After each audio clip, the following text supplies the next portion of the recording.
The Santa Monica Symphony is delighted to welcome its new music director and conductor, Troy Quinn. And we are very happy to be able to spend a few minutes with Troy.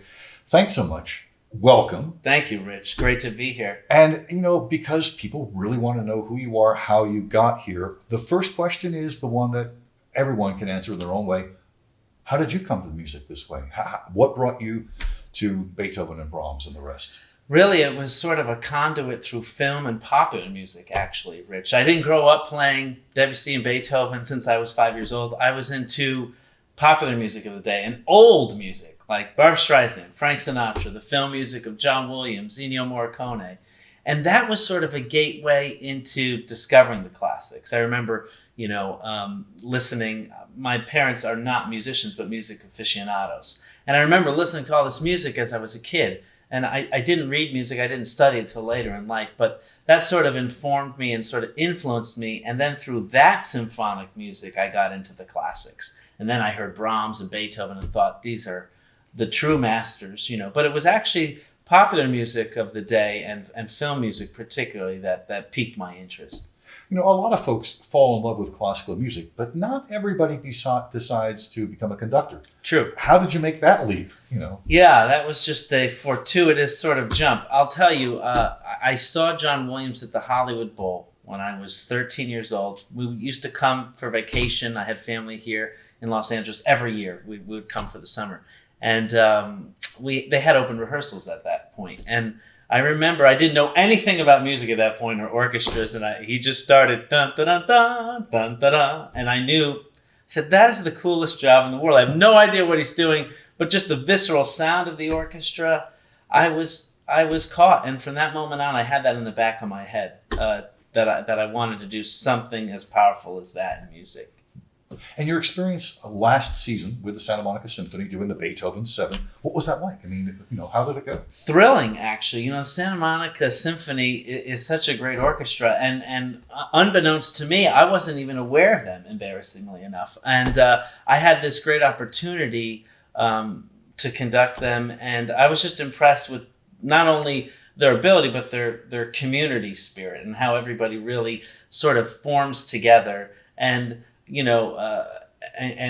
and has the same goal in mind. It's not always the case, when you work with orchestras, especially coming in as a guest conductor. And of course, after the tough death of their beloved music director, Guido.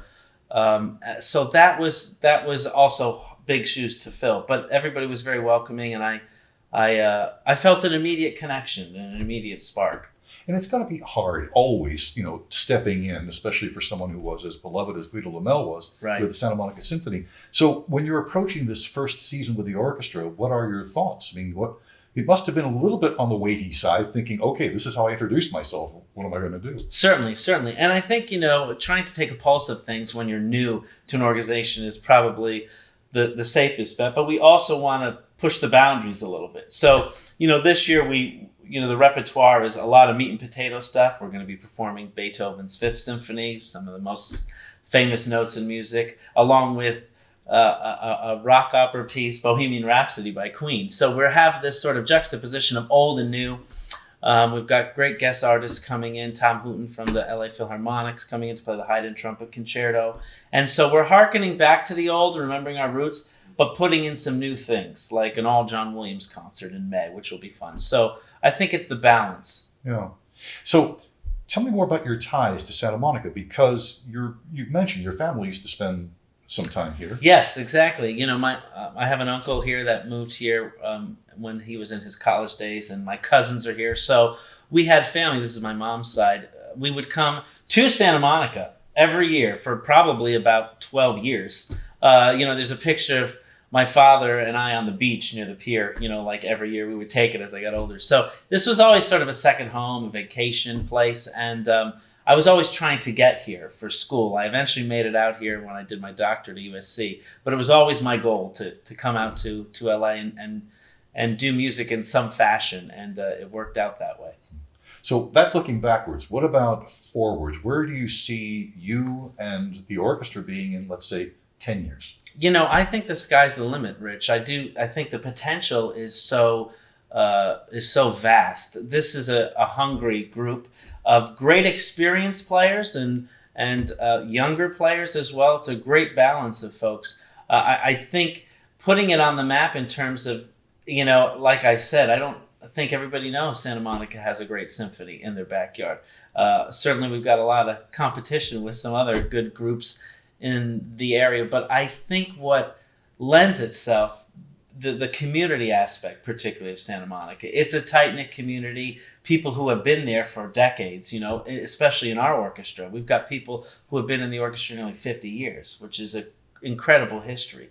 So I think, again, it's a balance of recognizing the history of the group and keeping that rooted in the foundation of the traditional stuff they've done, but taking it to the next level. And certainly, I think it's as a new music director, one of your things is, rather than impressing your own will on everybody, what's going to be best for the orchestra to grow and stretch. And that's what I try to keep in mind when I'm planning repertoire and planning programs and guest artists, and certainly taking advantage of our Hollywood roots here. I mean, we're right in the heart of it all, so that's why we can get these great soloists. And I think taking advantage of that, and particularly the repertoire, doing some more things that are outside the box of the normal classical meat and potatoes, is what I see. I think everybody's hungry for it. Yeah, well, that brings up a good point about repertory. Are there particular composers, past and present, that you find particular inspiration in? I do. I think it was Louis Armstrong that said, music's good or bad, and I play the good kind. So the genre situation for me, I try to, and this is representative in my programming too, and I think this is the benefit of Santa Monica. We can be flexible and do a popular music piece and do a symphonic classical piece. I mean, for me, since I'm a classically trained conductor, Brahms, Beethoven, Mozart, those are sort of your meat and potatoes spinach of the repertoire.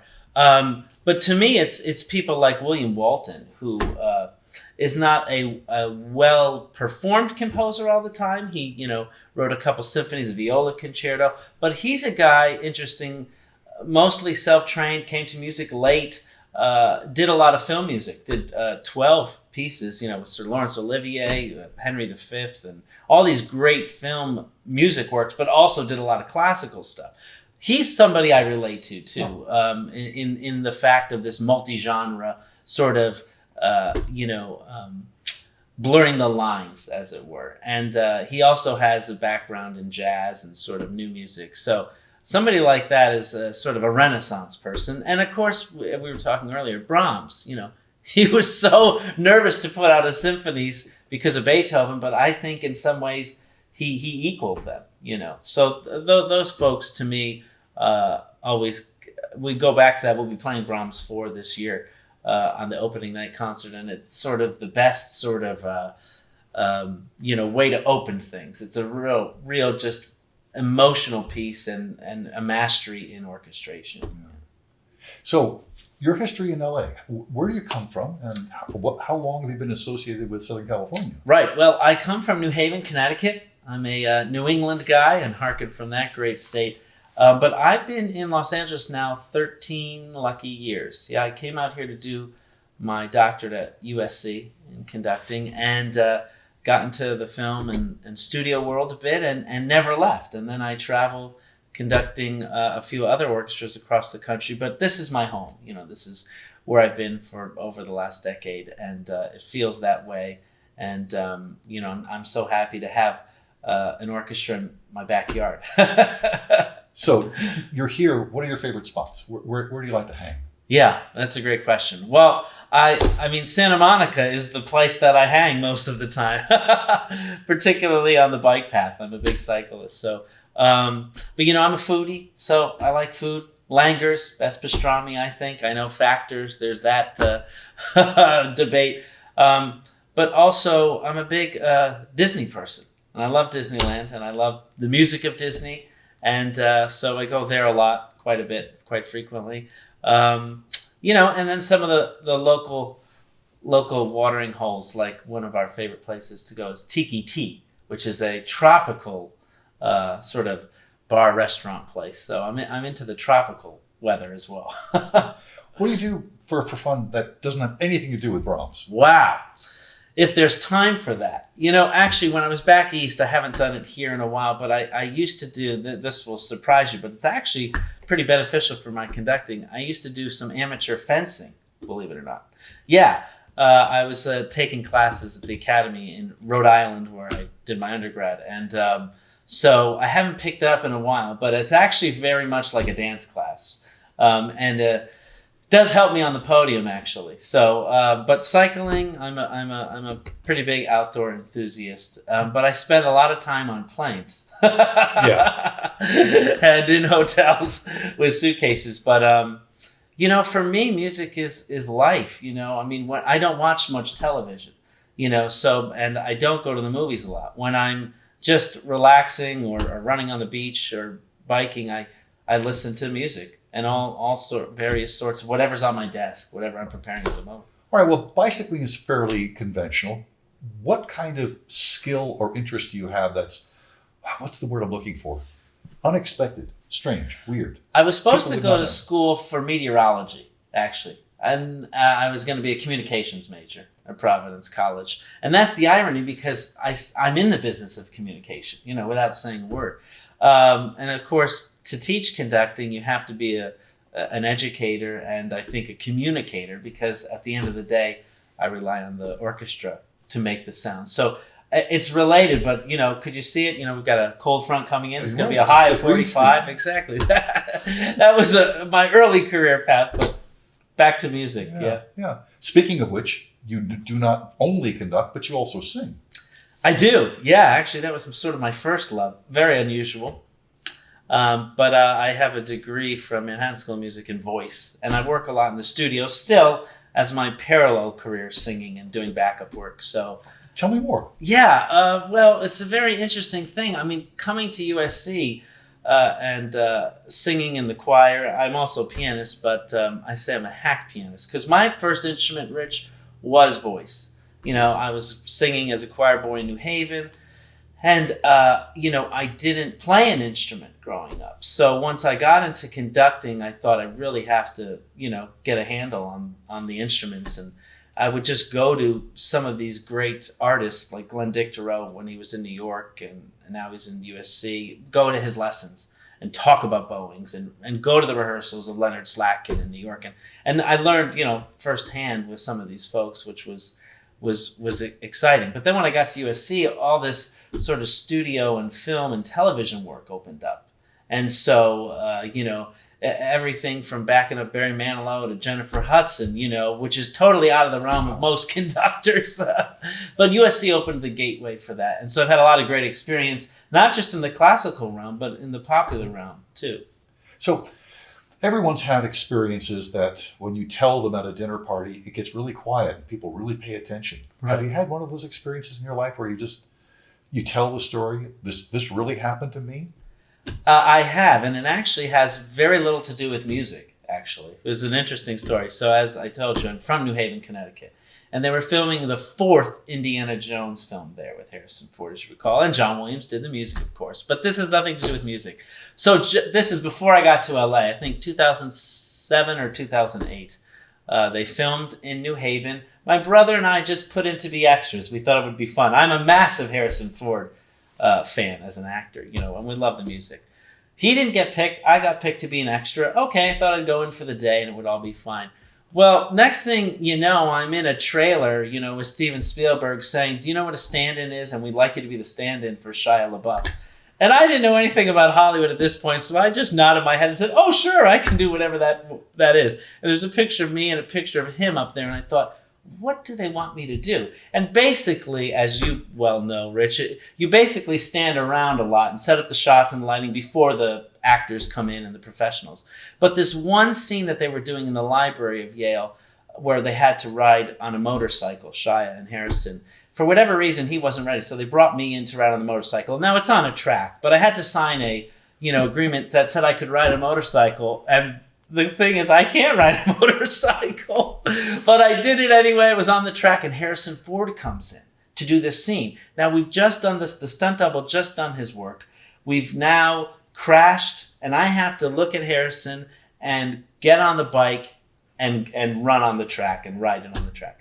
And I thought the headline's going to read tomorrow, local boy kills Harrison Ford. But luckily it worked out that way. It was sort of the 5 seconds of fame. But his look was so intense, Rich, that I almost couldn't look at him. You know, he was so intense. And this is Han Solo and Indiana Jones. So that was such a cool experience that had nothing to do with music. But you never know where life's going to take you. So you do realize now that there are many folks who are going to be putting that film up, and they're going to be putting that film up and doing frame by frame. Right. Is that you true? You can see the back of my head for a second. There you go. That counts. Right. In May, you've got an all John Williams concert. A lot of Star Wars is in there. If you were in the Star Wars universe, and if you were one of the characters, what character do you think you would be? I'm picking the dark side, Rich. I'd definitely be Darth Vader. Right? And are you going to conduct with that? Probably. All right, here's one just completely out of the blue. What's the last song you listened to on whatever your source is? Spotify, Apple Music? What's the last song you listened to? Actually, it's a classical piece, Hindemith's Symphonic Metamorphosis. Oh, great stuff. It's a great piece, yes. Based on piano pieces by Weber. That's right. And also some incidental music, including Turandot. That's right. Who also wrote, it wasn't just Puccini. Exactly correct. So, yeah, great piece. You know your stuff there. Great piece. It is, yeah. We'll be doing it. I'm doing it in a few other orchestras this year. So I just listened to it this morning, actually. Just to get me in the mood. Please bring it to Santa Monica at some future concert. We'll do. The audiences would love that piece. Yeah, it's a great piece. 25 minutes of absolute fireworks Absolutely. in the orchestra. So, do you have a favorite sports team? Absolutely. Boston Red Sox. I'm a big Red Sox fan. You know, grew up in New England. Connecticut's split between Yankees and Red Sox. I played baseball until college and a little bit later throughout, obviously. Nothing serious, but love the Red Sox. Love Ortiz and even some of the older players. I mean, and so I've migrated now to be in the National League a Dodgers fan. So it goes with the territory. It has to, right? Yeah. Exactly. All right, I've got one last one for you, and that has to do with what composer these days, you mentioned earlier some others, but what composer are you studying these days and just really discovering the subtleties of? That's a great question. You know, Ennio Morricone's music wasn't available for a long time while he was alive. Now, since he's passed, that's being performed and released more and more. And while it's obviously very romantic in nature, I haven't really had the chance to study it too much. And I would love to do just an all Morricone concert. You know, I mean, the good, the bad, and the ugly. And if you really start to listen, there's a great YouTube video by a Danish symphony doing it. But getting into, I'm performing some of that music later this year, really getting into the nuances of that. I mean, and it's pretty crunchy. Some of those things are pretty modern. It's funny. You think just, you know, so melodic, but not the case with Ennio Morricone. I'm appreciating his music more. Yeah, just Gabriel's oboe alone from the score for the Mission. My favorite. Absolutely. Yeah, Morricone really was. He still is not appreciated as much as he should be, I believe. No, yeah, so, I agree with that. I think that was because he established his career internationally because of the spaghetti westerns. That's right. Which were odd and whimsical and, and weird. I mean, I think that was the first time I ever heard an ocarina on the big screen. Exactly. Yeah, you know, yeah. It's a strange score. It is, yeah. Well, those are all the questions that I had for you. Once again, Troy Quinn, welcome to the Santa Monica Symphony family. My pleasure. Much success. Looking forward to your concerts this year. Thank you so much. All right.